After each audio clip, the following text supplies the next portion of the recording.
The Cosmic Whisper, where stars begin their silent journey. Welcome, pause for a moment. Close your eyes if you wish, and breathe deeply. Right now, in this very instant, something extraordinary is happening in the darkness above you. Billions of miles away, in the vast stretches of space that separate worlds, new stars are being born. They emerge not with fanfare or sudden brightness, but in the most gentle, patient way imaginable. They grow in silence, in the cold embrace of cosmic clouds, waiting to ignite. Before we begin this peaceful exploration of stellar birth and death, I invite you to subscribe to the Relaxing Science channel, give this video a like, and share with us where you are listening from and what time it is in your corner of the world. Have you ever wondered what happens in the spaces between stars? Not the empty void that our minds often imagine, but rather a universe filled with invisible matter, with potential, with the seeds of creation itself. These spaces are not truly empty at all. They contain vast clouds of gas and dust, some so cold and dark that light itself seems to disappear into them. These are the stellar nurseries, the birthplaces where stars begin their long, slow journey into existence. Imagine drifting through space, moving past countless worlds, passing through regions where planets orbit in silence.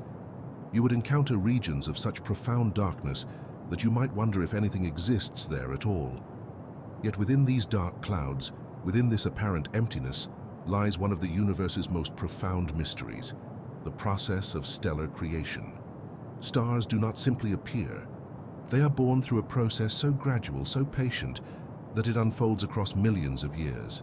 A single star's birth is not an event that happens quickly, but rather a transformation that occurs with such gentleness that the cosmos itself seems to be breathing.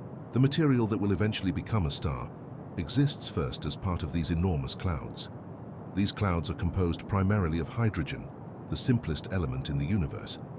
Hydrogen atoms drift through space, moving slowly, existing in a state of near-perfect stillness. Mixed among these hydrogen atoms are traces of heavier elements, the remains of stars that died long ago.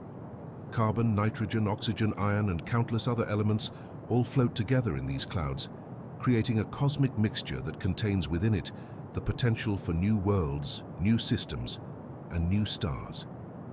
Within these clouds, something remarkable begins to happen.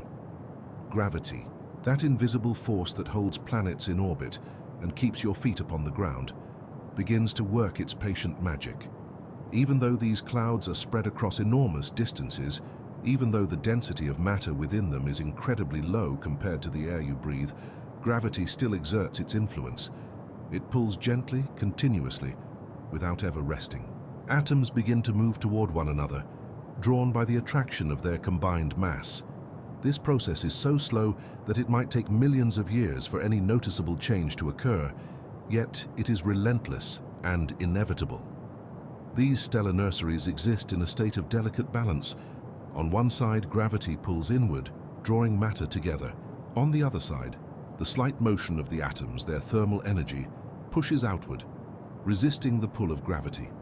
For a very long time, these two forces remain in opposition, neither winning, neither losing. The cloud simply hangs in space, slowly rotating, slowly evolving but maintaining its general form. It is a state of peaceful tension, where forces of destruction and forces of preservation exist in harmony. Yet this balance is not permanent. Disturbances can occur. A nearby star might explode, sending out waves of energy that compress the cloud.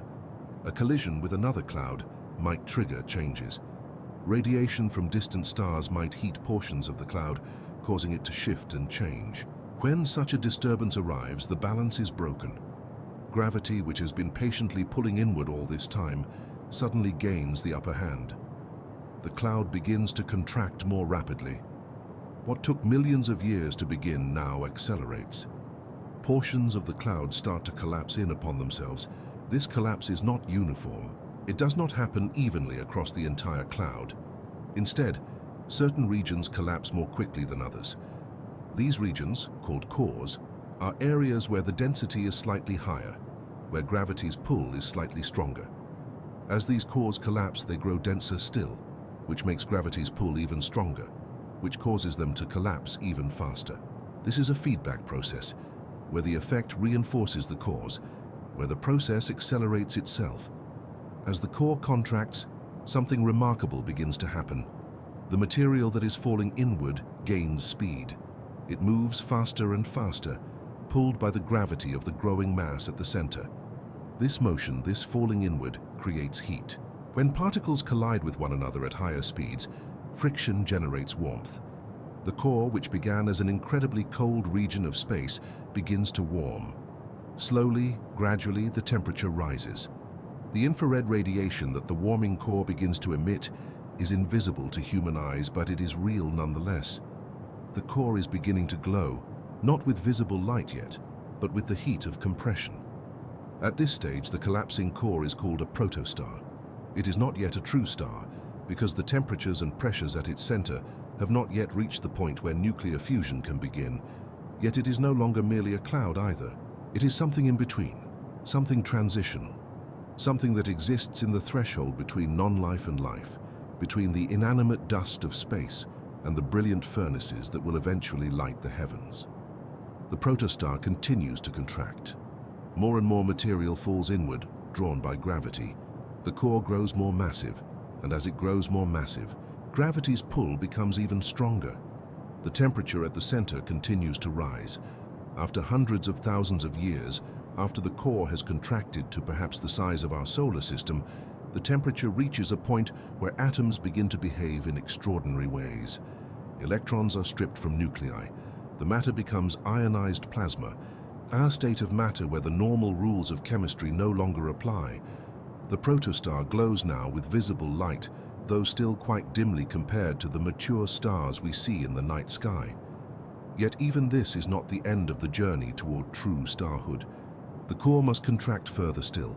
The temperature must rise higher. The pressure must increase beyond what we can easily imagine. Only when these conditions are met, only when the heart of the protostar reaches temperatures of several million degrees, will the next stage of stellar birth occur. This is the moment when gravity's work finally allows the birth of nuclear fire, when the star truly awakens, when it begins to shine with the power that will sustain it for billions of years to come. This entire process, from the initial disturbance of a cloud to the formation of a protostar glowing in the infrared, takes between 100,000 and 1 million years, depending on the size of the cloud and the nature of the disturbance. For a human lifetime, this is an incomprehensibly long time. Yet for the universe, for the cosmos that has existed for nearly 14 billion years, this is merely a moment. Stars are born in the patient, gentle unfolding of cosmic time, in processes so slow that they would seem still to any observer with a human lifespan, yet so powerful that they reshape the universe itself. Clouds of becoming, the gentle collapse of stellar nurseries. Deep within the spaces between stars, in regions so vast that light itself takes years to cross them, clouds of cosmic dust and gas float in the darkness. These are not clouds like those in Earth's sky, which drift gently and dissipate within days. These clouds are eternal in their timescale, permanent fixtures of the galactic landscape that persist for millions of years. They exist in a state that defies easy description. They are not solid, yet they are not completely empty. They are cold beyond the reach of any thermometer designed for Earth, yet they contain within them the potential for incredible heat. They are dark, nearly invisible to the eyes of distant observers, yet they are the birthplaces of the brightest objects in the universe. The structure of these clouds is complex and varied. They are not uniform blocks of matter, but rather possess an intricate architecture of filaments and knots. Long strands of denser material weave through the clouds, like threads in a cosmic tapestry. Within these strands, thicker regions form where matter accumulates, creating local condensations. These condensations are not stable structures, but rather represent the first step in the gravitational process that will eventually lead to stellar birth. They are like seeds, each one containing the potential to become a star, though many will never develop further, remaining as small, cold knots of matter for eons. The temperature within these clouds is almost incomprehensibly low. In the densest regions, where stellar birth is most likely to occur, temperatures hover near absolute zero, approaching 10 degrees above the temperature at which all molecular motion would theoretically cease. At such temperatures, molecules move with the slowest possible speeds. Hydrogen molecules drift through the darkness like ghosts, barely interacting with one another, their motion reduced to the barest minimum. Yet even at these incredibly low temperatures, motion still occurs. Even in the coldest regions of space, atoms and molecules possess some thermal energy, some slight motion that prevents them from becoming completely still. These clouds exist in relative isolation from one another, separated by vast distances of even emptier space. Yet they are not completely isolated. The universe is filled with radiation, with light from distant stars, with the cosmic background radiation that fills all of space with a faint glow. This radiation, though extremely faint, exerts subtle influences on the clouds. It heats them slightly. It ionizes some of their atoms, stripping electrons from nuclei and creating charged particles. These charged particles interact with magnetic fields that permeate space, fields that are generated by the rotation of stars and the dynamics of the galactic disk itself. The magnetic fields within and around these clouds create complex structures, creating barriers that resist the collapse of the cloud, creating regions where material can accumulate without immediately falling inward. Yet gravity, patient and relentless, continues to work. The mass of the cloud, though distributed across vast distances, still exerts a pull on all the material within it. This pull is incredibly weak when distributed across the entire cloud, but it is consistent and unwavering. Over millions of years, this weak pull accumulates its effects. Atoms that would otherwise drift independently through space are drawn slightly toward the center of mass. Filaments within the cloud, though vast in their dimensions, begin to contract almost imperceptibly. The density within the cloud, though still incredibly low compared to any object on Earth, begins to increase slightly. The cloud as a whole begins a slow journey toward greater concentration, toward greater density, toward the conditions that will eventually trigger more rapid collapse. The magnetic fields within the cloud play a crucial role in this gradual process. They resist the inward pull of gravity, creating a pressure that opposes the contraction. This magnetic pressure is not infinite, but it is substantial. As the cloud contracts and its magnetic field becomes more concentrated, this resistance actually increases. The magnetic field lines, which represent the structure of the field, become compressed and tangled. They resist further compression with increasing force.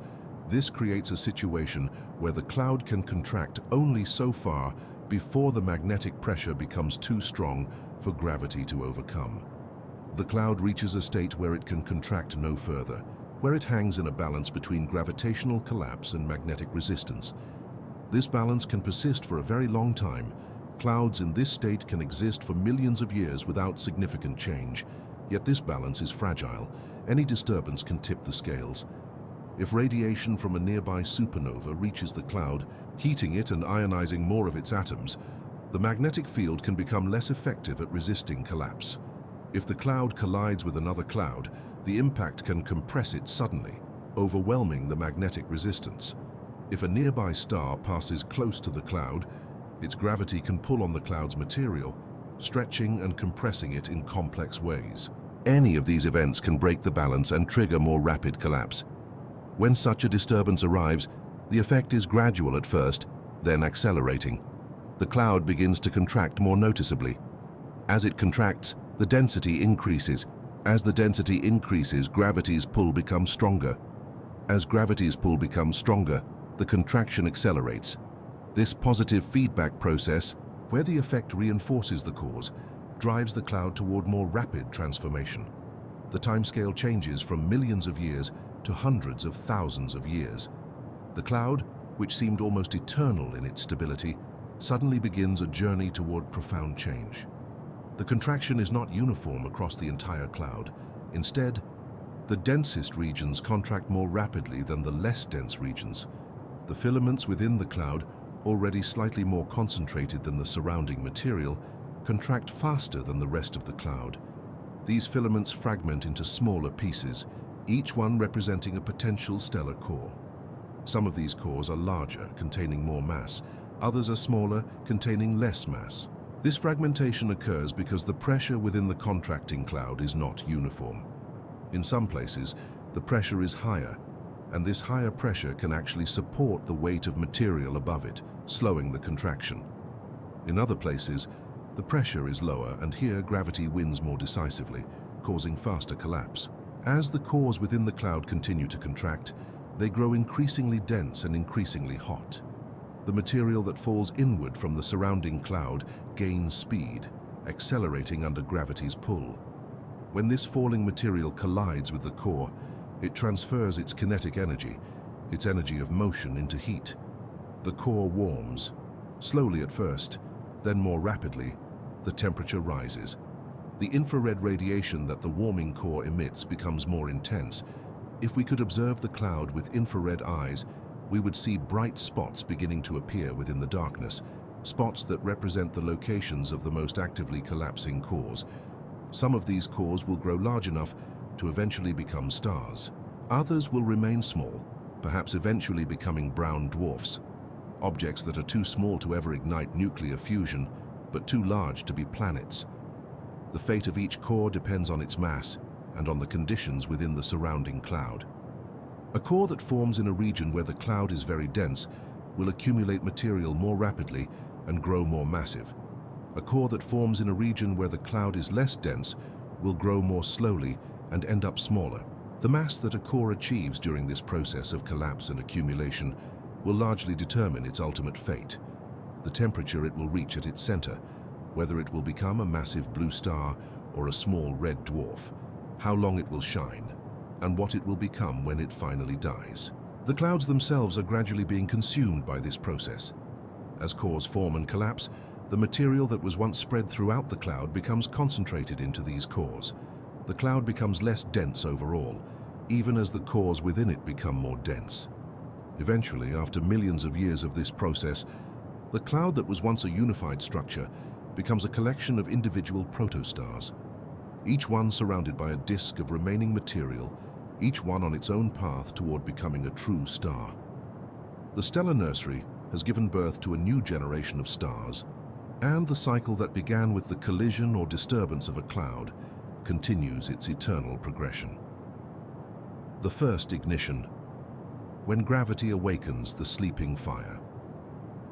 As the collapsing core grows denser and hotter, as millions of years pass and the material continues its inward fall, the protostar approaches a critical threshold, deep within its heart. In a region that has been compressed to an almost unimaginable degree, something is about to change. The temperature, which has been rising gradually for so long, is approaching a point where the rules of physics themselves seem to transform. The atoms within the core, which have been ionized into a plasma of free electrons and atomic nuclei, are moving faster and faster. They collide with one another with increasing violence.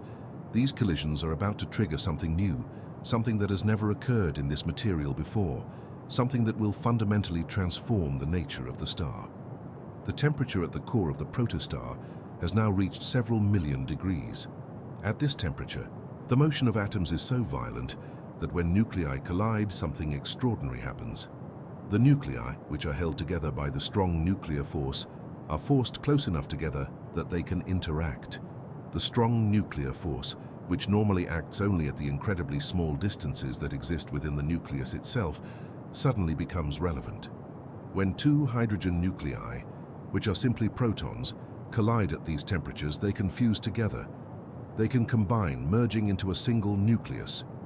This is nuclear fusion, the process that will power the star for the next several billion years of its life. Yet, the moment when fusion first ignites is not sudden or dramatic in the way we might imagine. It does not happen all at once throughout the core. Instead, it begins in the very center, in the hottest region where the density is greatest. Here, in a sphere perhaps no larger than the Earth, the first fusion reactions occur. A few hydrogen nuclei fuse together.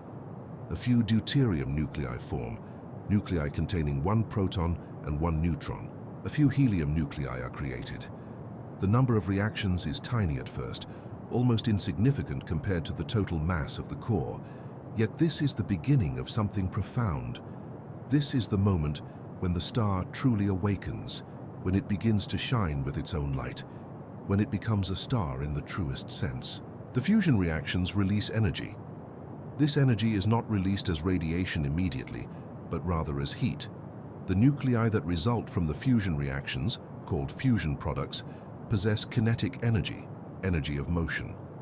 As they move through the surrounding plasma, they collide with other particles, transferring their energy. This energy heats the plasma around the fusion site. As the plasma heats, it expands slightly. This expansion creates pressure, a pressure that pushes outward against the weight of all the material above it.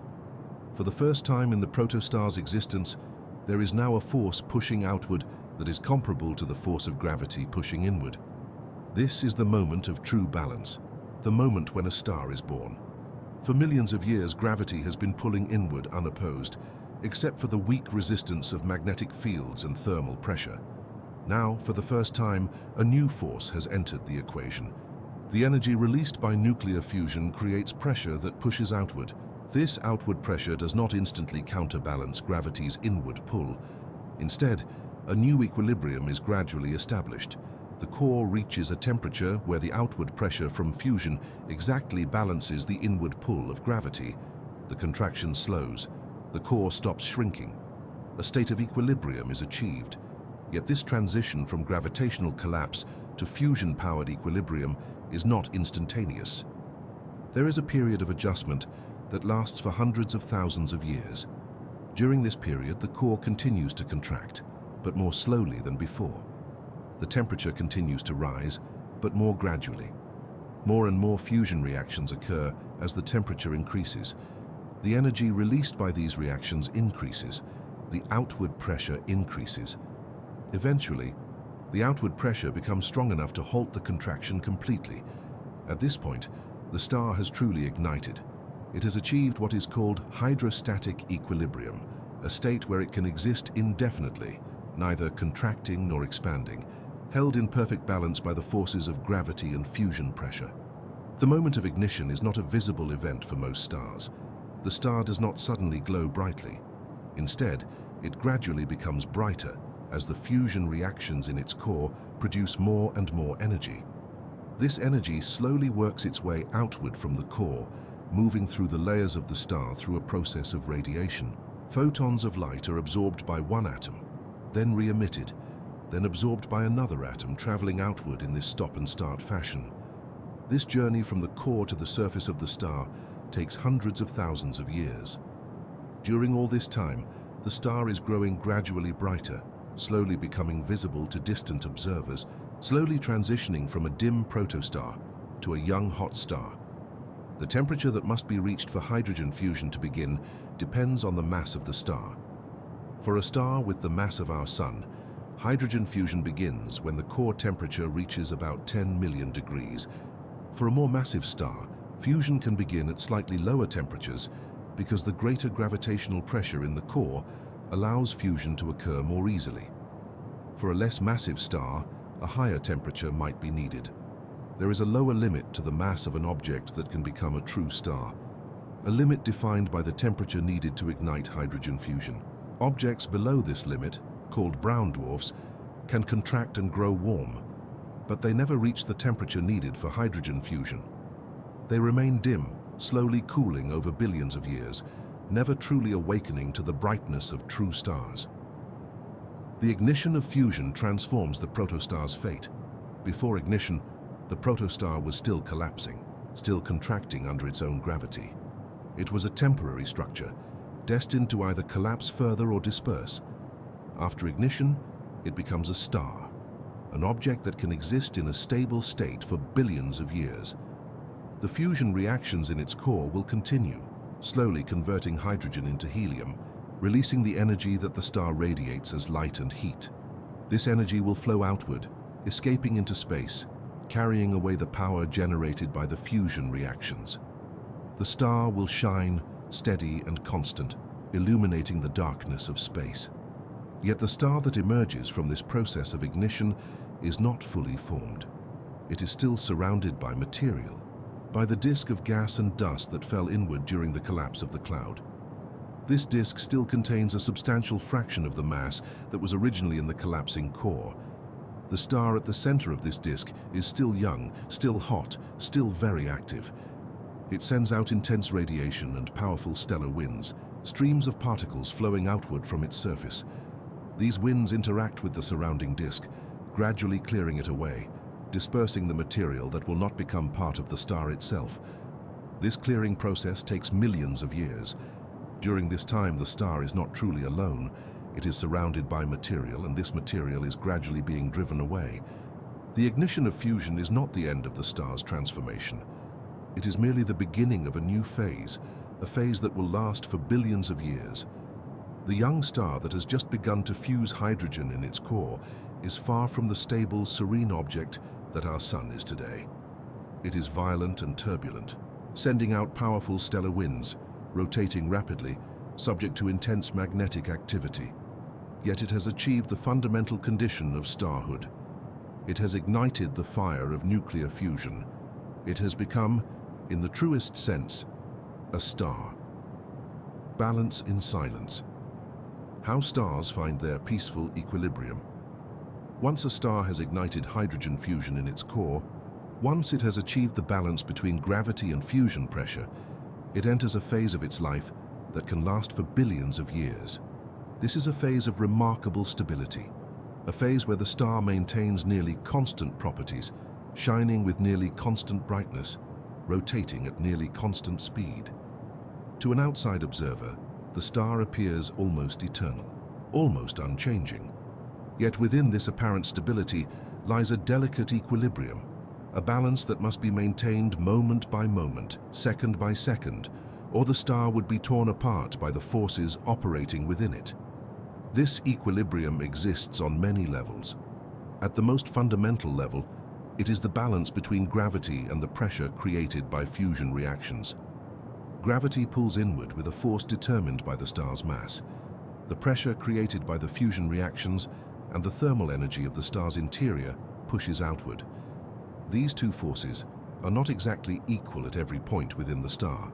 Instead, they vary with depth. Near the core, where the temperature is highest and the pressure is greatest, the outward pressure exceeds the inward pull of gravity. This imbalance would cause the core to expand. Yet above the core, in the layers surrounding it, the situation is reversed. Here, the inward pull of gravity exceeds the outward pressure. This imbalance would cause these layers to contract. The star responds to these imbalances by adjusting its structure. If the core becomes too hot and the outward pressure becomes too great, the core begins to expand slightly. This expansion causes the density to decrease. As the density decreases, the rate of fusion reactions decreases because the nuclei are farther apart and collide less frequently. As the fusion rate decreases, the energy release decreases and the outward pressure decreases. The expansion slows and eventually stops. The core returns to its original size. This is a negative feedback mechanism where the effect of an imbalance acts to correct the imbalance itself. It is a mechanism of remarkable elegance, one that maintains the star's equilibrium without any conscious effort, without any external intervention. If the opposite occurs, if the core becomes too cool and the outward pressure becomes too low, gravity pulls the core inward more strongly than before. The core contracts slightly. This contraction increases the density. As the density increases, the nuclei are packed more closely together. They collide more frequently. The fusion rate increases, the energy release increases, the outward pressure increases. The contraction stops, and the core returns to its original size. Again, the imbalance corrects itself automatically, maintaining the equilibrium. This self-regulating mechanism is so effective that a star can maintain equilibrium for billions of years without any external adjustment. Yet this equilibrium is not perfectly static. The star is not truly unchanging, even though it appears so to distant observers. Within the star, subtle changes are occurring constantly. Hydrogen is being converted into helium by the fusion reactions. This changes the composition of the core. Helium is denser than hydrogen, and it does not fuse as easily. As helium accumulates in the core, the composition gradually shifts. The core becomes slightly denser. The density increase causes the fusion rate to increase. The increased fusion rate releases more energy. The outward pressure increases slightly. the core expands very slightly to restore equilibrium. This expansion causes the density to decrease again, which causes the fusion rate to decrease slightly, which causes the outward pressure to decrease slightly. The core contracts very slightly to restore equilibrium again. These subtle adjustments accumulate over millions of years. The core gradually becomes hotter and denser as helium accumulates. To maintain equilibrium as the composition changes, the core must adjust its temperature and density. These adjustments cause the star to gradually change its brightness and its surface temperature. For a star like our Sun, this process is extraordinarily slow. Over the course of billions of years, the Sun has become gradually brighter. In its youth, it was perhaps 30% dimmer than it is today. This gradual brightening occurs because the core must become progressively hotter and denser to maintain equilibrium as the composition shifts. The equilibrium of a star is not only a balance between gravity and fusion pressure. It is also a balance involving radiation and convection, the two methods by which energy is transported from the core to the surface. In the core and in the inner regions of the star, where the temperature is very high and the density is very high, radiation is the primary means of energy transport. Photons of light are emitted by the hot material in the core. They travel outward through the star, being absorbed and re-emitted countless times. This process of radiative transport moves the energy outward very slowly. A photon might take hundreds of thousands of years to travel from the core to the surface. So frequently is it absorbed and re-emitted. In the outer regions of the star, where the temperature is lower and the density is lower, radiation becomes less effective as a means of energy transport. At a certain depth called the convection zone, the temperature gradient becomes so steep that radiation alone cannot transport the energy outward. Instead, convection takes over. In the convection zone, hot material rises toward the surface, carrying energy with it. As it rises and cools, it becomes denser and sinks back down. This circular motion, this convection, transports energy much more efficiently than radiation. The boundary between the radiative zone and the convection zone is not fixed. It depends on the temperature and density structure of the star, which in turn depends on the star's mass and age. As a star ages and its composition changes, the boundary between these zones can shift. The size of a star is determined by the balance between these various forces and processes.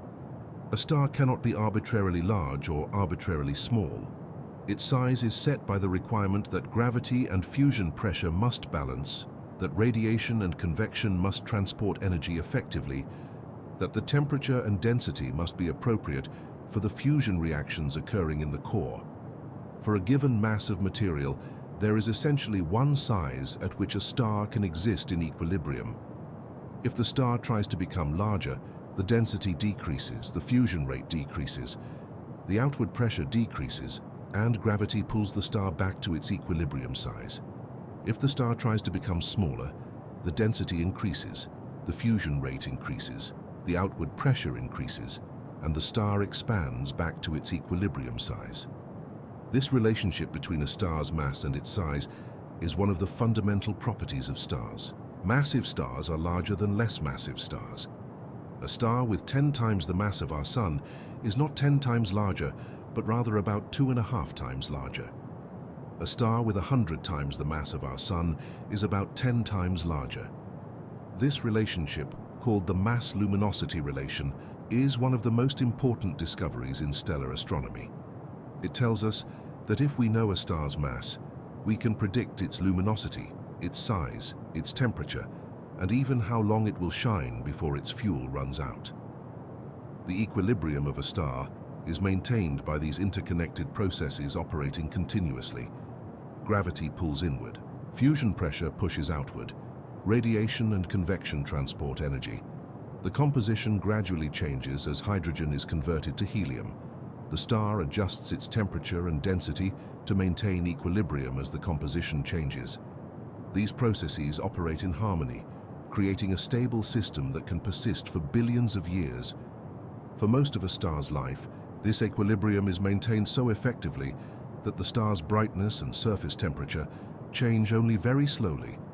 To an observer with a human lifespan, the star appears eternal and unchanging. Yet beneath this apparent stability, The star is constantly adjusting, constantly responding to the slow changes occurring within it, constantly maintaining the delicate balance that allows it to shine. The golden years, a star's long and radiant middle life. A star that has successfully ignited hydrogen fusion in its core enters what astronomers call the main sequence phase. This is the longest period of a star's life, a time of remarkable stability and constancy. For our Sun, this phase began about 4.5 billion years ago and will continue for another 5.5 billion years.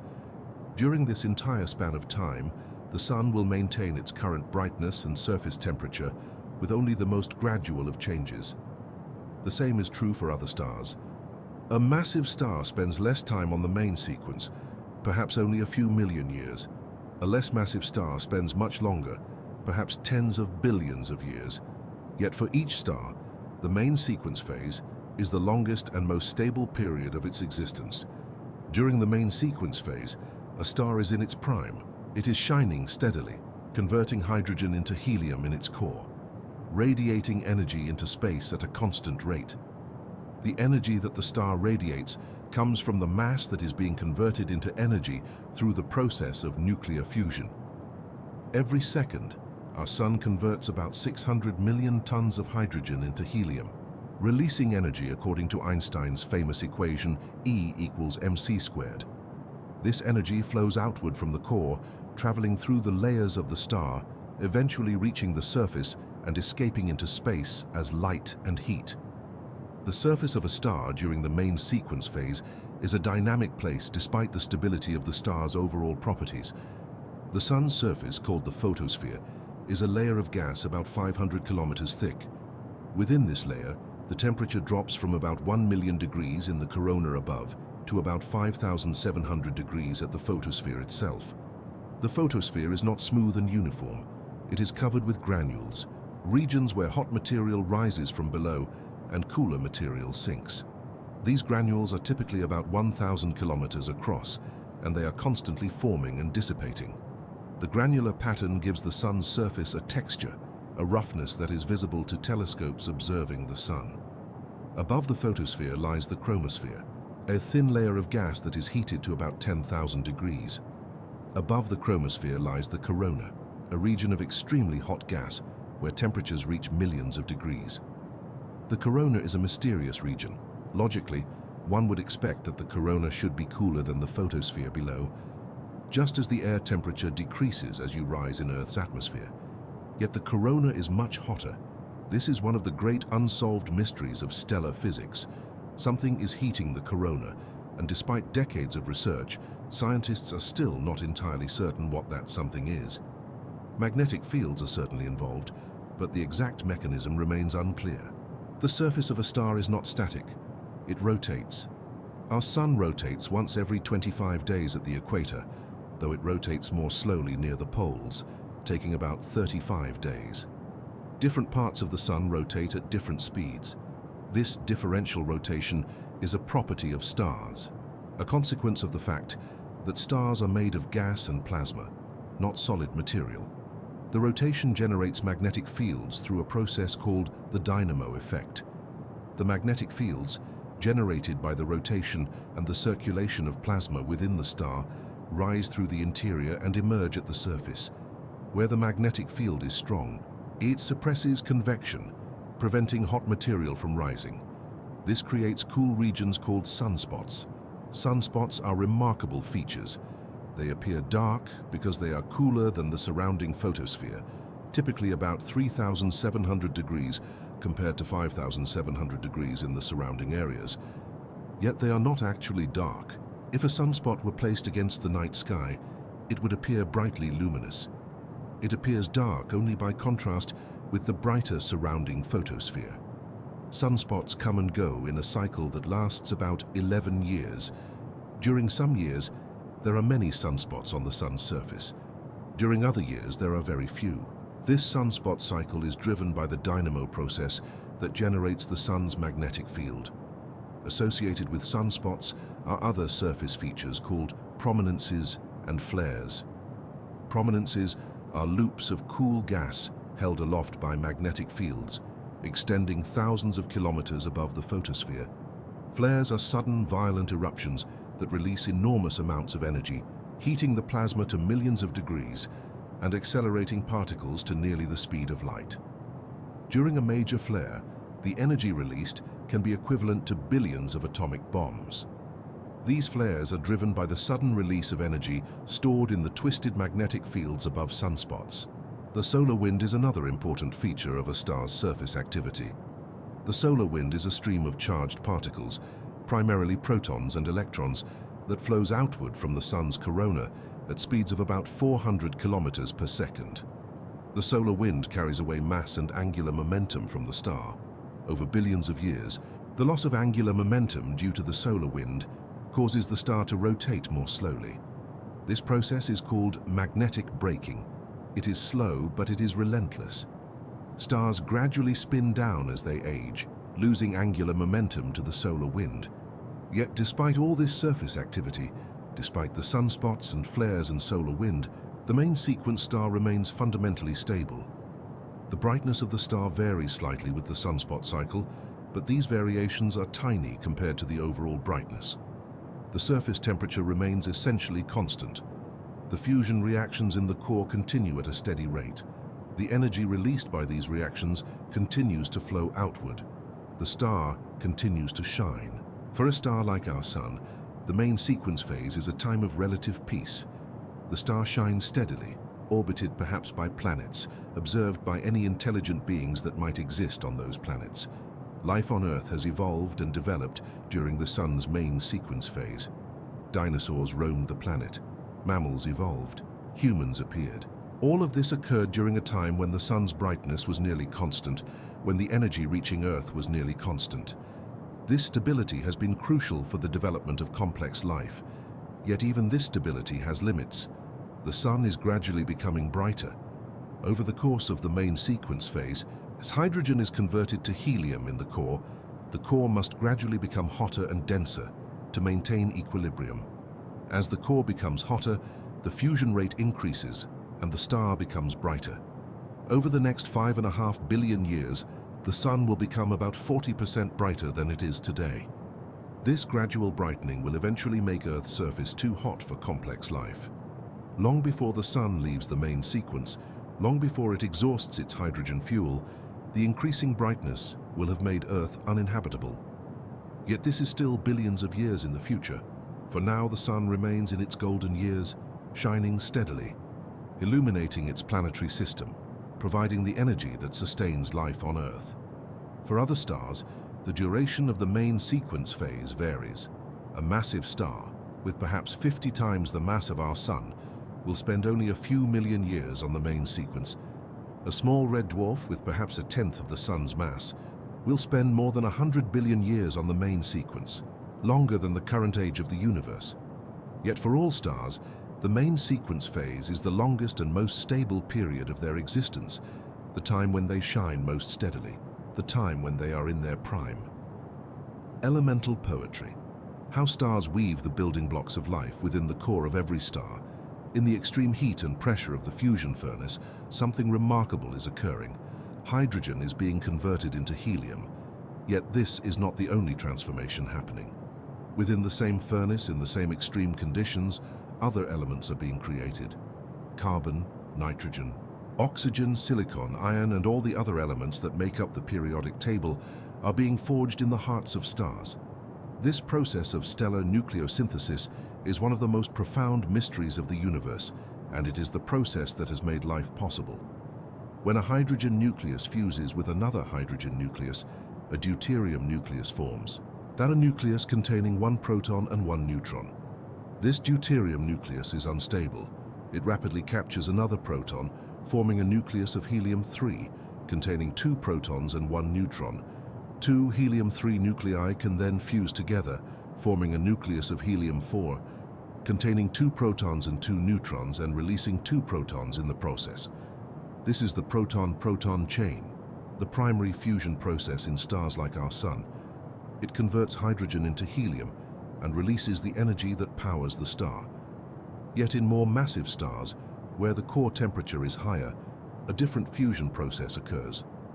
This is the CNO cycle, where carbon, nitrogen, and oxygen nuclei act as catalysts for the conversion of hydrogen into helium. In this cycle, a carbon-12 nucleus captures a proton, forming nitrogen-13. The nitrogen-13 decays to carbon-13. The carbon-13 captures another proton, forming nitrogen-14. The nitrogen-14 captures another proton, forming oxygen-15. The oxygen-15 decays to nitrogen-15. The nitrogen-15 captures another proton, forming oxygen-16. The oxygen-16 decays back to nitrogen-14, releasing a helium-4 nucleus. The cycle repeats. Throughout this cycle, hydrogen is converted into helium, and the carbon, nitrogen, and oxygen nuclei are recycled, acting as catalysts that are not consumed in the process. The CNO cycle is more efficient at high temperatures than the proton-proton chain. In massive stars, where core temperatures exceed about 15 million degrees, the CNO cycle dominates. In less massive stars, where core temperatures are lower, the proton-proton chain dominates. Both processes accomplish the same goal, converting hydrogen into helium, but they do so through different pathways. As a star ages and the helium accumulates in its core, eventually the conditions become right for helium fusion to begin. When the core temperature reaches about 100 million degrees, helium nuclei can fuse together. Two helium-4 nuclei can fuse, forming beryllium-8. Beryllium-8 is incredibly unstable and decays almost instantaneously back into two helium-4 nuclei. Yet occasionally, before the beryllium-8 nucleus decays, a third helium-4 nucleus collides with it, forming carbon-12. This process, called the triple alpha reaction because it involves 3 alpha particles, which is another name for helium-4 nuclei, is the primary way that carbon is created in stars. The creation of carbon through the triple alpha reaction is remarkable because it involves an incredible coincidence. The energy level of the excited carbon-12 nucleus created when 3 helium-4 nuclei fuse is almost exactly equal to the energy of the 3 helium-4 nuclei before they fused. This is a resonance, a matching of energy levels that greatly increases the probability of the reaction occurring. If this resonance did not exist, if the energy levels did not match so closely, carbon would be created in vastly smaller quantities, perhaps too small to allow carbon-based life to develop. The physicist Fred Hoyle famously pointed out this coincidence and suggested that it indicated a deep connection between the fundamental constants of the universe and the possibility of life. He called it the anthropic principle, the observation that the universe seems fine-tuned to allow for the existence of life and observers like ourselves. Once carbon is created, it can fuse with helium nuclei to create oxygen. Carbon-12 plus a helium-4 nucleus forms oxygen-16. In even more massive stars, oxygen can fuse with helium to create neon. Neon can capture a helium nucleus to form magnesium. Magnesium can capture a helium nucleus to form silicon. This process, called alpha capture, creates heavier and heavier elements as long as the temperature continues to rise and the star has enough mass to create such high temperatures. In the most massive stars, where core temperatures eventually exceed about 1 billion degrees, a new process becomes possible. Silicon can fuse with silicon to form heavier elements. Iron can be created through a series of complex reactions. Nickel can be created, yet there is a limit to how far this process can go. When iron nuclei fuse together, they do not release energy.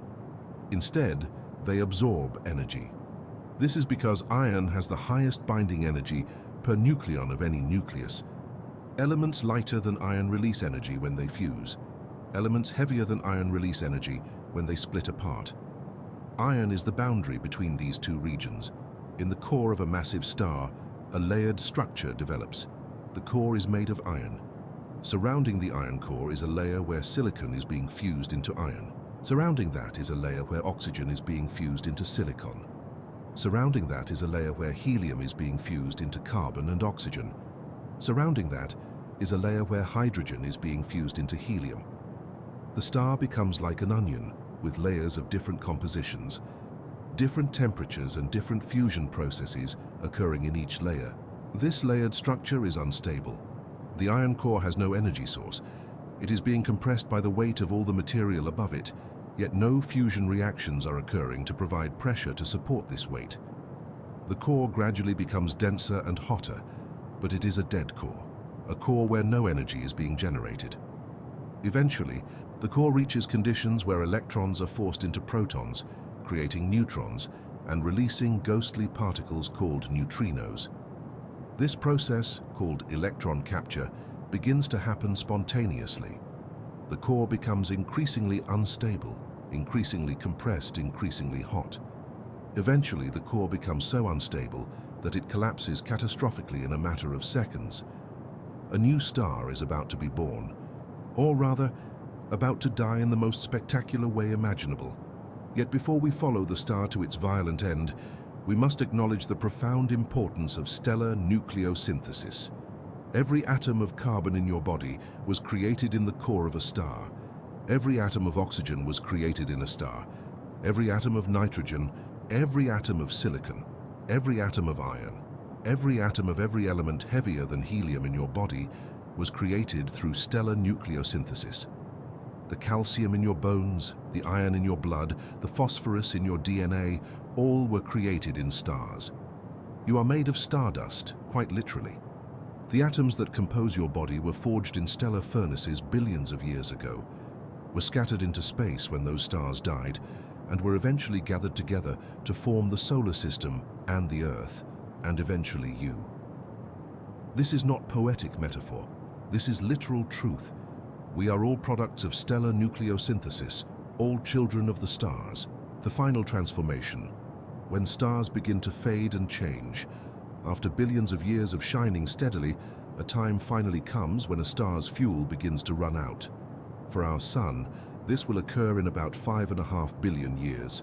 For a massive star, it might occur in only a few million years, but eventually, every star reaches a point where the hydrogen in its core has been almost entirely converted to helium. The fusion reactions in the core begin to slow.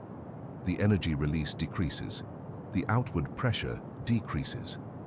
Gravity, which has been held in check by fusion pressure for billions of years, begins to reassert itself.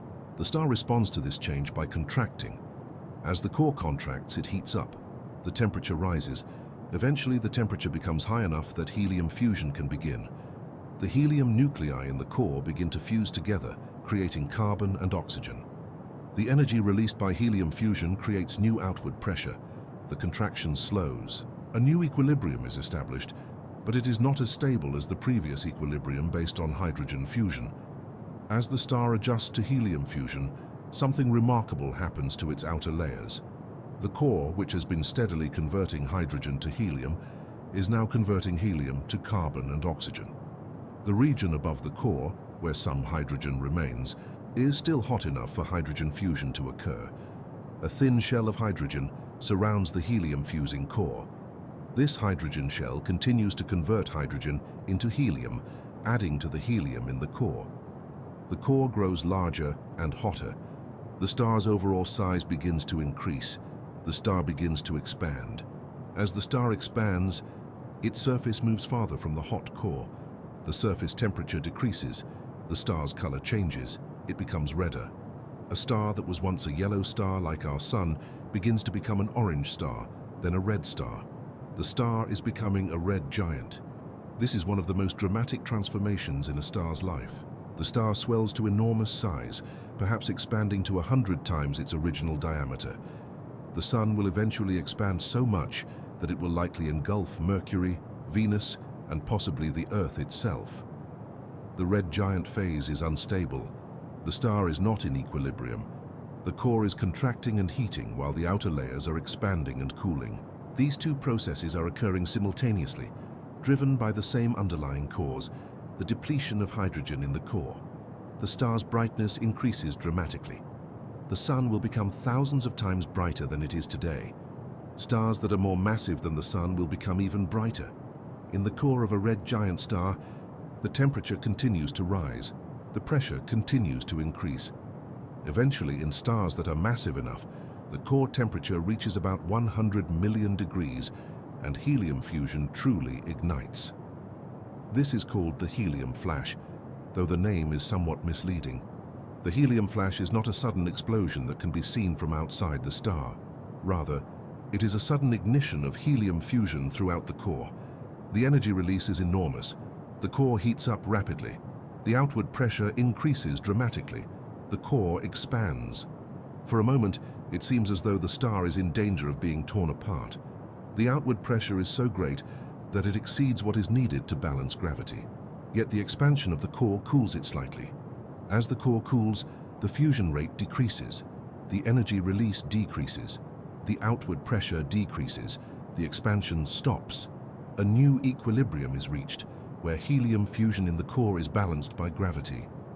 The star has entered a new phase of stability, the horizontal branch phase, where it will remain for perhaps 100 million years, shining steadily with helium fusion in its core and hydrogen fusion in a shell around the core. Yet this stability is temporary. As the helium in the core is gradually converted to carbon and oxygen, the core becomes denser and hotter. The hydrogen shell above the core becomes hotter as well. The hydrogen fusion rate in the shell increases. The star becomes brighter. The star's surface expands further. The star becomes an even larger red giant. Eventually, the star's surface becomes so extended and so tenuous that it can no longer hold on to its outer layers. The star begins to lose mass, shedding its atmosphere into space. This mass loss is driven by the star's intense radiation. The photons streaming outward from the star's surface carry momentum. This momentum is transferred to the atoms in the star's atmosphere, pushing them outward. The star's gravity, though powerful, cannot hold on to all the atoms in the atmosphere. The outermost atoms are pushed away, escaping into space. This process is called radiation pressure-driven wind. It is similar to the solar wind of our sun, but much more intense. The red giant is shedding its atmosphere, layer by layer, into the surrounding space. In the core, the temperature continues to rise if the star is massive enough. Eventually, the core temperature reaches about 1 billion degrees, and carbon fusion begins. Carbon nuclei fuse together, creating heavier elements. Yet the conditions are not quite right for carbon fusion to proceed smoothly. The fusion is explosive. It releases an enormous amount of energy in a very short time. The core heats up so rapidly that the pressure increases dramatically. The core expands violently. The star is torn apart. For a less massive star like our Sun, the core never reaches a temperature high enough for carbon fusion to begin. The core becomes increasingly dense, increasingly hot, but the temperature plateaus at a level below what is needed for carbon fusion. The core becomes supported not by fusion pressure, but by a quantum mechanical effect called electron degeneracy pressure. The electrons in the core are packed so closely together that quantum mechanics prevents them from being compressed any further. This quantum pressure becomes so strong that it can support the weight of the entire star, even though no fusion reactions are occurring. At this point, the star has essentially reached the end of its life as an active fusion-powered object. The core is no longer generating energy. The hydrogen shell around the core will continue to fuse hydrogen for a while, but eventually this fuel will also run out. The star will shed its outer layers into space, creating a beautiful planetary nebula, a shell of glowing gas surrounding the exposed core. The core itself, now naked and exposed, will cool slowly over billions of years. This remnant core is called a white dwarf. Stellar deaths in whispers, the gentle passage into white dwarfs.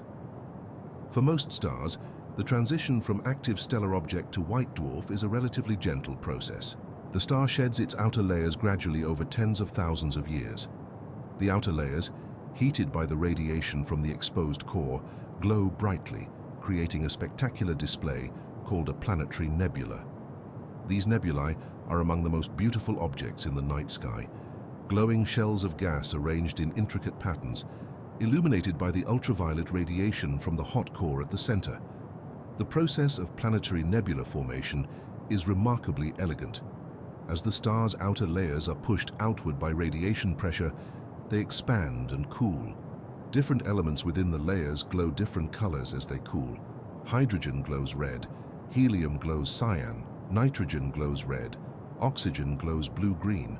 The combination of these different colors, along with the intricate patterns created by the expanding gas, creates objects of extraordinary beauty.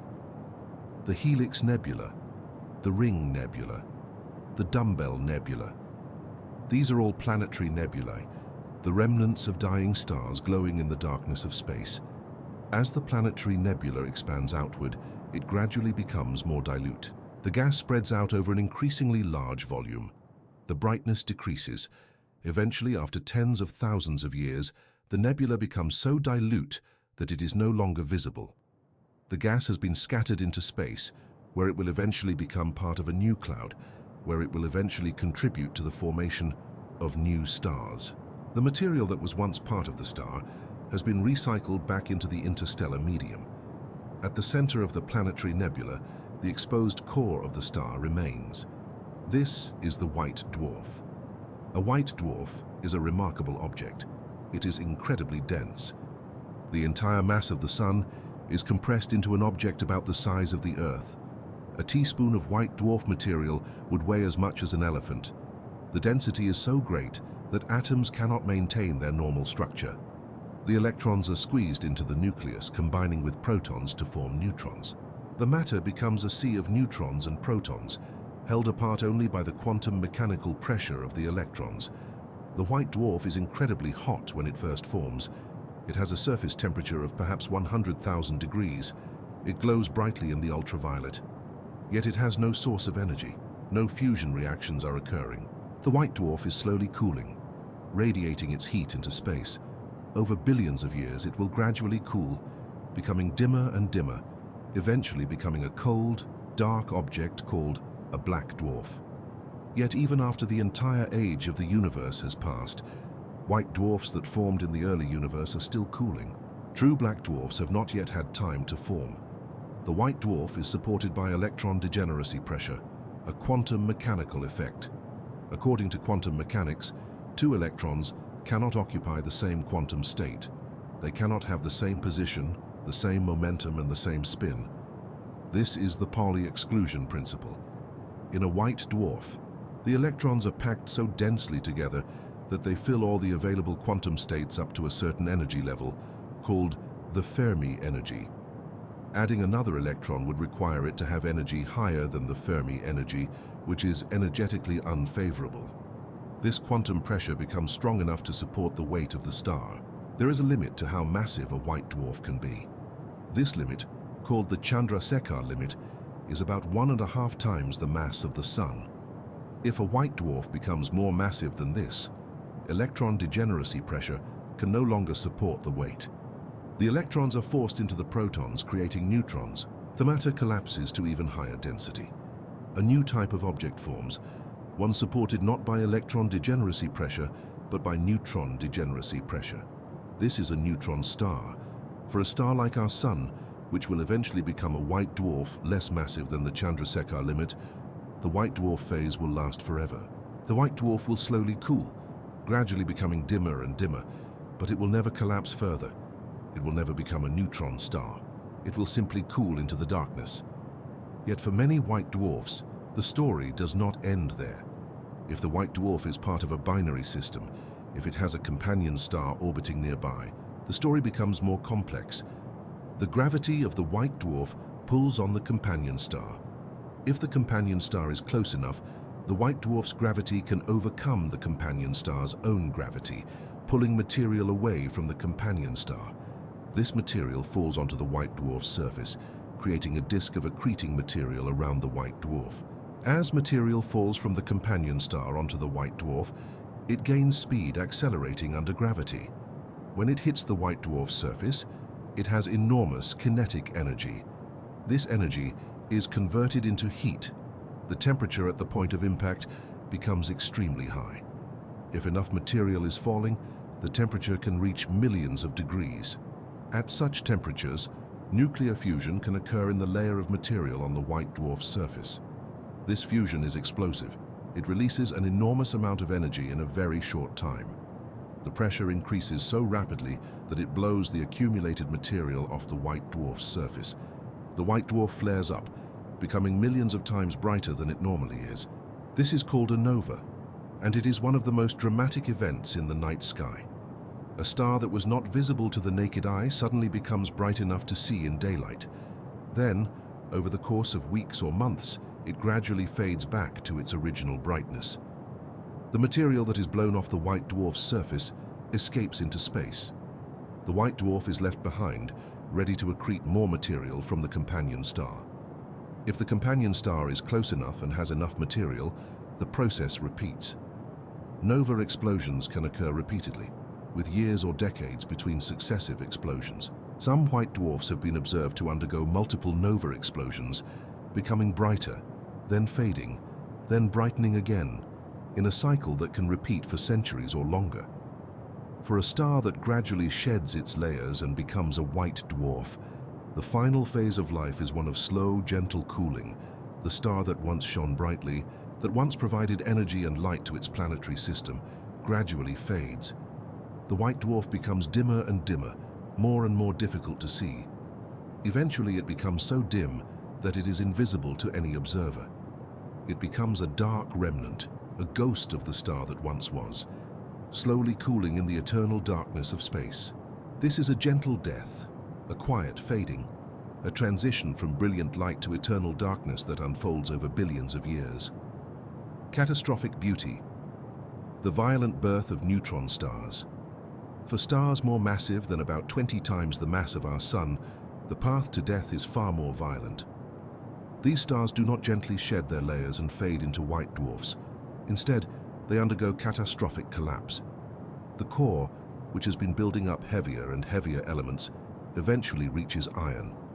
Iron cannot be fused to release energy. The core becomes a dead core, unable to generate the pressure needed to support the weight of all the material above it. Gravity, which has been held at bay for billions of years by fusion pressure, finally wins. The core collapses. The collapse is catastrophically fast. The iron core, which might be about the size of the Earth, collapses to a size smaller than a city, all in less than a second.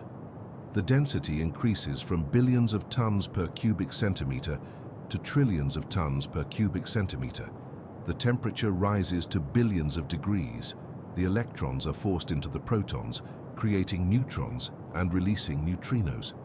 These neutrinos stream outward, carrying away energy, carrying away momentum. The collapse continues until the neutrons are packed as densely as they can be packed.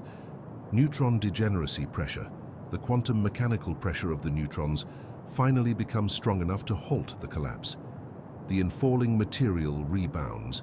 It bounces off the incompressibly dense neutron core. This rebound sends a shock wave outward through the star. The shock wave travels outward through the layers of the star, encountering material that is still falling inward. The shock wave heats this material to billions of degrees, causing nuclear reactions to occur. These reactions release enormous amounts of energy. The energy heats the material around the shock wave. The pressure increases dramatically. For a moment, it seems as though the shock wave will be stopped, that it will not have enough energy to break free from the star. Yet the neutrinos that were released when the electrons were forced into the protons interact with the material in the shock wave. A tiny fraction of these neutrinos transfer their energy to the material. This energy is enough to revive the shock wave, to give it the extra push it needs to break free from the star. The shock wave accelerates outward, moving faster and faster, tearing through the layers of the star. Within a few hours, the shock wave reaches the surface of the star. The star explodes.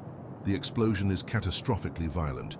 The entire outer layers of the star, layers that may contain several solar masses of material, are blown outward at speeds of tens of thousands of kilometers per second. This explosion is called a supernova, and it is one of the most energetic events in the universe. A supernova can release as much energy in a few seconds as our Sun will release in its entire lifetime of billions of years. The light from the supernova spreads outward in all directions. If the supernova occurs in a nearby galaxy, the explosion can be bright enough to outshine the entire galaxy. If the supernova occurs in our own galaxy, it can become bright enough to be seen in daylight. Historically, supernovae have been observed to appear suddenly in the night sky, bright stars where no stars existed before, then gradually fading over weeks and months. The most famous such supernova is the one observed by the Chinese astronomers in 1054 AD. which created the Crab Nebula that we can still see today. At the center of the explosion, the neutron core remains.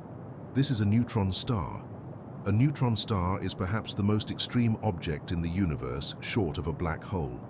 It is composed almost entirely of neutrons, packed together at densities that are almost impossible to imagine. The entire mass of the Sun is compressed into an object about 20 kilometers across. A teaspoon of neutron star material would weigh as much as Mount Everest. The density is so great that the normal forces that keep atoms separate are completely overwhelmed. The surface of a neutron star is incredibly hot. Temperatures reach millions of degrees. The neutron star glows brightly in X-rays. Yet despite its enormous temperature, the neutron star is so small that its total luminosity is not particularly high. It is dim compared to many stars, despite its incredible surface temperature. The neutron star cools relatively rapidly, reaching temperatures of perhaps 1 million degrees within a few thousand years. As the neutron star cools, it becomes less visible. It can still be detected through its X-ray emissions, through the radiation created by infalling material from a companion star, or through pulses of radiation that sweep across space like the beam of a lighthouse. Many neutron stars are pulsars, rotating neutron stars that emit beams of radiation from their magnetic poles. These beams sweep around as the neutron star rotates, creating pulses of radiation that arrive at regular intervals. The first pulsar was discovered in 1967 by Jocelyn Bell Burnell, who initially thought the regular pulses might be signals from an extraterrestrial civilization. The neutron star rotates rapidly. Many neutron stars spin hundreds of times per second. Some spin thousands of times per second. The rotation is so rapid that the surface of the neutron star is moving at a significant fraction of the speed of light. Yet the neutron star is not torn apart by this rotation. The enormous gravity holds the material together. The centrifugal force created by the rotation is insignificant compared to the gravitational force. The magnetic field of a neutron star is incredibly strong. It may be trillions of times stronger than the magnetic field of our Sun. This strong magnetic field affects the behavior of the infalling material and affects the radiation that is emitted from the neutron star. The magnetic field lines are twisted and tangled, creating complex structures that channel the infalling material and the radiation. If a neutron star has a companion star nearby, material falls from the companion star onto the neutron star's surface. This material spirals inward, forming a disk of accreting material around the neutron star. As the material falls onto the neutron star's surface, it is heated to millions of degrees. It emits intense X radiation. The neutron star becomes an X-ray binary, a system where the neutron star shines brightly in X-rays due to the infalling material from the companion star. The birth of a neutron star is violent and catastrophic. The explosion that creates it is one of the most energetic events in the universe. Yet from this violence and catastrophe comes something remarkable, a new type of object with properties unlike anything that exists on Earth or in the familiar universe.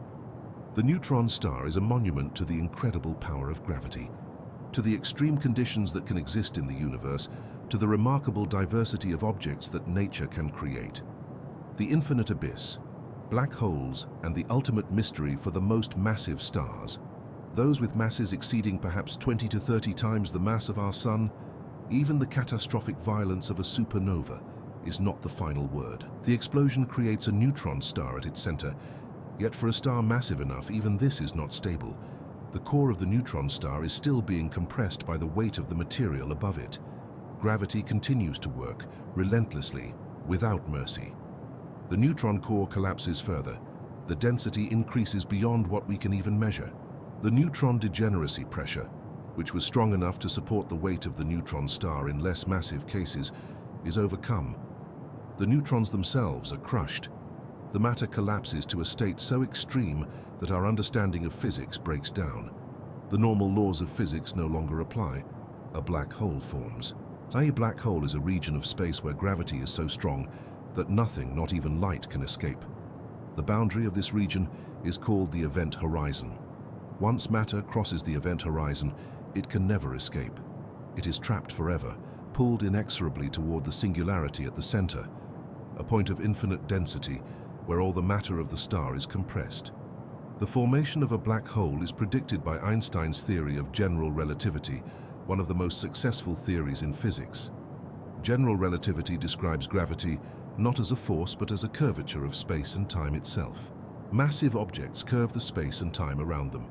Light travels in straight lines through curved space and time, and these straight lines appear curved to observers in flat space and time. This curvature of space and time is what we perceive as gravity. For a black hole, the curvature of space and time is so extreme that it creates a one-way boundary, an event horizon from which nothing can escape. The event horizon is not a physical surface. It is a mathematical boundary, a point of no return. Inside the event horizon, space and time are so warped that all possible paths lead inward toward the singularity.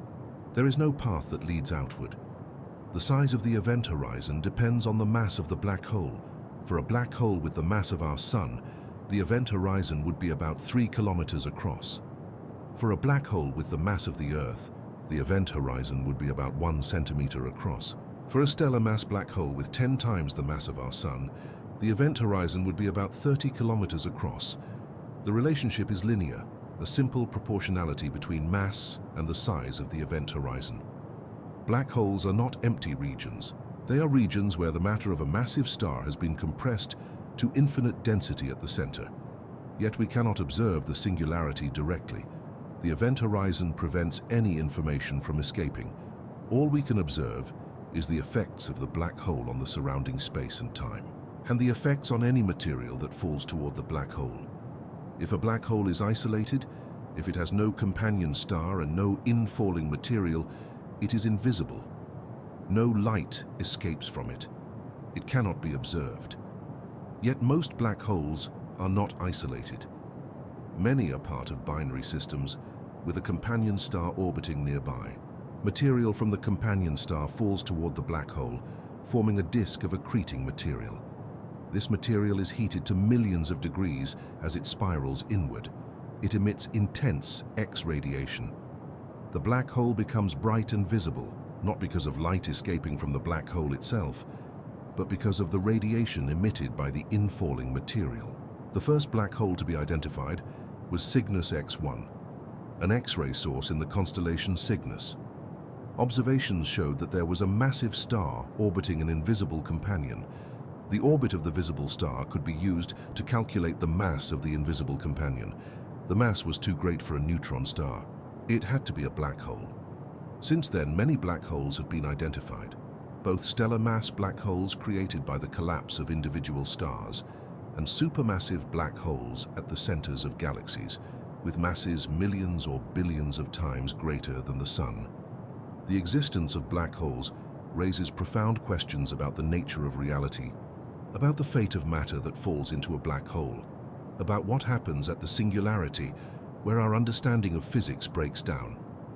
These questions remain largely unanswered. They represent some of the deepest mysteries in physics, mysteries that will require new theories or new observations to resolve. A black hole represents the ultimate fate of the most massive stars. It is the endpoint of gravitational collapse, the ultimate victory of gravity over all other forces. In the depths of a black hole, in the region near the singularity where density becomes infinite, the normal laws of physics cease to apply. Space and time are so warped that they lose their usual meaning. A black hole is a window into the realm of the infinitely strong gravitational fields, into the realm where Einstein's theory of general relativity predicts effects so extreme that they transcend our normal understanding of reality. Stardust returns, how dead stars seed new worlds when a star dies. Whether it dies gently as a white dwarf or violently as a supernova, its death is not the end of its influence on the universe. The material that made up the star does not simply disappear. It is released back into space, scattered among the clouds of gas and dust from which the star originally formed. This material carries within it the elements that were created in the star's core, the products of billions of years of nuclear fusion. These elements eventually become part of new stars and new planets. A planetary nebula, the glowing shell of gas surrounding a white dwarf, gradually expands outward. Over tens of thousands of years, The gas spreads out over an increasingly large volume. The nebula becomes more and more dilute, more and more difficult to see. Eventually, the gas has expanded so much that it is indistinguishable from the general interstellar medium. The atoms and molecules that made up the star are now scattered throughout a region of space light years across. They drift through the darkness, moving slowly under the influence of gravity and the magnetic fields that permeate space. The material from a supernova is scattered even more violently. The explosion ejects material outward at speeds of tens of thousands of kilometers per second. The material spreads out rapidly, eventually forming a nebula that can be many light years across. The Crab Nebula, the remnant of the supernova observed in 1054 AD, is now about 10 light years across and is still expanding. The material from this explosion is spreading through space, carrying with it the elements created in the supernova, carrying with it iron, nickel, oxygen, silicon, and all the other elements that were created in the core of the massive star before it exploded. This scattered material eventually encounters clouds of gas and dust drifting through space. The gravity of the clouds pulls on the scattered material. The scattered material is drawn into the clouds. Over millions of years, the material is incorporated into the clouds, becoming part of them. The clouds become slightly more enriched in heavy elements, slightly more enriched in the products of stellar nucleosynthesis. The composition of the clouds changes, very gradually, over billions of years. Eventually, one of these enriched clouds becomes a stellar nursery. A disturbance triggers the collapse of the cloud. The cloud fragments into cores. Each core collapses under its own gravity, forming a protostar. Eventually, a new star is born from the material of the old cloud, material that includes the elements created in earlier stars. The new star contains iron created in an ancient supernova, oxygen created in the core of a massive star, carbon created through the triple alpha reaction. All the elements that make up the new star were created in earlier stars. If planets form around the new star, these planets will also contain the elements created in earlier stars. The iron in a planet's core comes from ancient supernovae. The oxygen and nitrogen in the planet's atmosphere come from stellar nucleosynthesis. The carbon, nitrogen, oxygen, and phosphorus that make up the biological molecules of life all come from stars. Life is fundamentally made of stardust, made of the products of stellar nucleosynthesis. Our own solar system formed about 4.5 billion years ago from a cloud of gas and dust that was enriched with the products of stellar nucleosynthesis. The iron in the Earth's core, the oxygen in the water in the oceans, the carbon in the atmosphere, the silicon in the rocks, all came from earlier stars. The Sun itself contains iron created in supernovae, oxygen created in stellar cores, carbon created through the triple alpha reaction. The Earth and all life on it are made from the remnants of dead stars. This cycle of stellar birth and death, of creation and destruction, of stars creating elements and returning them to space, of new stars forming from the enriched material, is a fundamental process that has shaped the universe. Without this cycle, there would be no heavy elements, no planets, no life. The universe would consist of only hydrogen and helium, the elements created in the Big Bang. There would be no iron, no oxygen, no carbon, no nitrogen, no phosphorus, none of the elements necessary for life. The cycle continues. Stars are being born and dying even now. Supernovae are exploding in distant galaxies, scattering their elements into space. These elements will eventually be incorporated into new stars and new planets. Life will eventually evolve on these new planets, life made of the elements created in the supernova. The cycle is eternal, ongoing, a fundamental process of the universe. When we look at the night sky and see the stars shining above us, we are looking at the products of this cycle. The stars we see are made of the remnants of earlier stars. The light we see from these stars is powered by nuclear fusion, by the conversion of hydrogen into helium, by the creation of heavier elements. The light we see has traveled across space, sometimes for years, sometimes for centuries, sometimes for thousands of years to reach our eyes. We are looking at history, at the products of stellar nucleosynthesis, at the remnants of dead stars shining in the night sky. The eternal cycle, finding peace in the universe's endless story. As we come to the end of this journey through the secret lives of stars, from their gentle birth in cold clouds to their violent deaths in supernovae, or their gentle fading into white dwarfs, we find ourselves contemplating something profound. The universe is not static. It is not unchanging. It is dynamic, constantly evolving, constantly transforming. Stars are being born and dying, elements are being created and scattered, new worlds are being formed from the remnants of old ones. The universe is a living thing, in a sense, a constantly changing system where nothing is permanent, where everything is in flux. Yet within this constant change, there is also a kind of peace. The processes that govern the birth and death of stars, the processes that create the elements that make life possible, these are processes that have been operating for billions of years. They will continue to operate for billions of years to come. There is a rhythm to the universe, a pattern that repeats itself on different scales in different contexts. Stars are born from clouds, stars shine, stars die. New stars are born from the material of old stars. The cycle continues. This cycle is not random. It is governed by the laws of physics, by gravity, by the strong nuclear force, by electromagnetism, by the weak nuclear force. These laws are the same everywhere in the universe. They apply on Earth and in the most distant galaxies. They applied in the past and will apply in the future. This universality of physical law gives us a sense of order, a sense that the universe is governed by principles that we can understand, that we can study, that we can learn about. The fact that we are made of stardust, that the atoms that compose our bodies were created in the cores of stars, that we are literally made from the remnants of ancient supernovae, is a profound statement about our place in the universe. We are not separate from the universe, we are part of it. We are made of the same material as the stars. We are connected to every star in the sky through the atoms that make up our bodies. This connection gives us a sense of belonging, a sense that we are not isolated from the rest of the universe, but rather deeply embedded within it. The iron in our blood comes from a supernova. The oxygen we breathe comes from a stellar core. The carbon in our DNA comes from the triple alpha reaction. We are made of stardust, and this is not a metaphor. This is literal truth. As we contemplate the vast scales of time involved in stellar evolution, the billions of years that stars shine, the billions of years that it takes for the universe to recycle material and create new stars, we gain a sense of perspective. Our individual lives are brief, lasting perhaps 80 or 90 years. But our lives are part of something much larger, something that extends billions of years into the past and billions of years into the future. We are temporary manifestations of the universe, brief moments of consciousness in an eternal cosmos.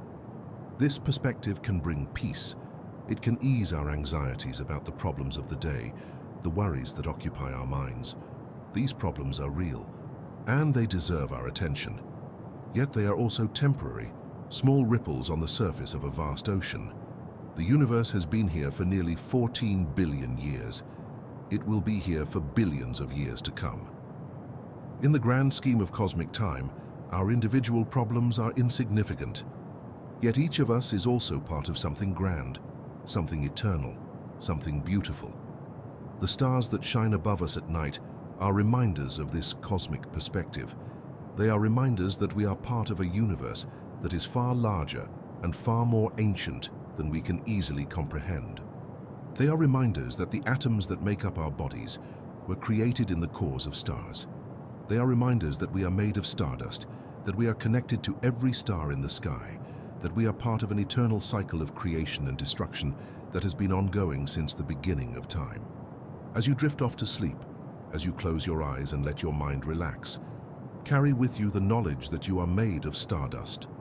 Carry with you the knowledge that the atoms in your body have existed for billions of years, that they have been part of stars and planets and countless other objects. Carry with you the sense of peace that comes from understanding that you are part of something vast and eternal, something beautiful and profound.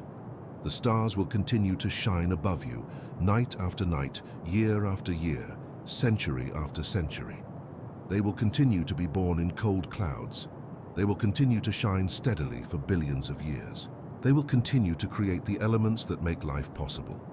They will continue to die, scattering their elements back into space, seeds for new stars and new worlds. The cycle will continue, eternal and endless, beautiful and profound. Thank you for joining me on this journey through the secret lives of stars.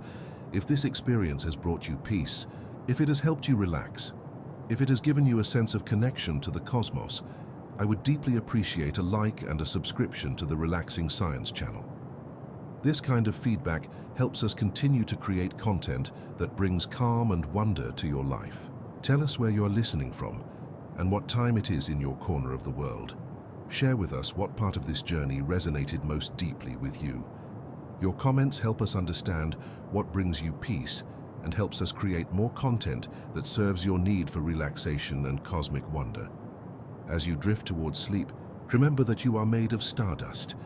Remember that the atoms in your body are ancient, that they have traveled through billions of years of cosmic history, that they have been part of stars and worlds beyond counting. Remember that you are connected to the universe, that you are part of an eternal cycle of creation and transformation. Let this knowledge bring you peace. Let this knowledge help you relax. And know that when you wake tomorrow, the stars will still be shining above you, reminding you of your place in this vast and beautiful cosmos. Thank you, and may your sleep be peaceful and your dreams be filled with the wonder of the universe.